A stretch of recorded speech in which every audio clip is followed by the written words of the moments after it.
ముఖ్య గమనిక: paper plate business ప్రారంభించడానికి కావలసిన మిషను, ముడిసరుకు, రా మెటీరియల్ కొనుక్కొని తయారు చేసిన పేపర్ ప్లేట్స్ మీ ఊరిలో సొంతంగా అమ్ముకోవాలి.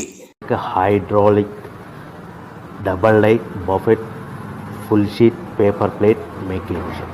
ఈ మిషన్ యొక్క ప్రత్యేకత ఏంటంటే ఒకే ఒక లివర్ గేర్, హ్యాండ్ గేర్తో ఫుల్ షీట్ అంటే 2 ప్లేట్ తయారు చేసే పెద్ద ఫుల్ షీట్ ఒకటే పరబెడితే 2 బఫే ప్లేట్ తయారవుతాయని మీకు అందరికీ తెలియజేస్తున్నా. ఈ మిషన్ కొనుక్కున్న తర్వాత దీనికి వచ్చే 2 HP మోటార్ని ఇంటి కరెంటు మీటర్ కాకుండా దీనికి సపరేట్గా commercial category single phase metre fix చేసుకోవడం వల్ల భవిష్యత్తులో మనకి ఎలాంటి ప్రాబ్లమ్స్ ఉండవని మీకు అందరికీ తెలియజేస్తున్నా. ఈ మిషన్లో కేవలము బఫే ప్లేట్లు మాత్రమే తయారు చేసుకోగలుగుతాము. ఎలాంటి హోటల్ పార్సల్ గట్టే గోల్డ్ ప్లేట్లు కానీ లేదు అంటే టిఫిన్ ప్లేట్లు కానీ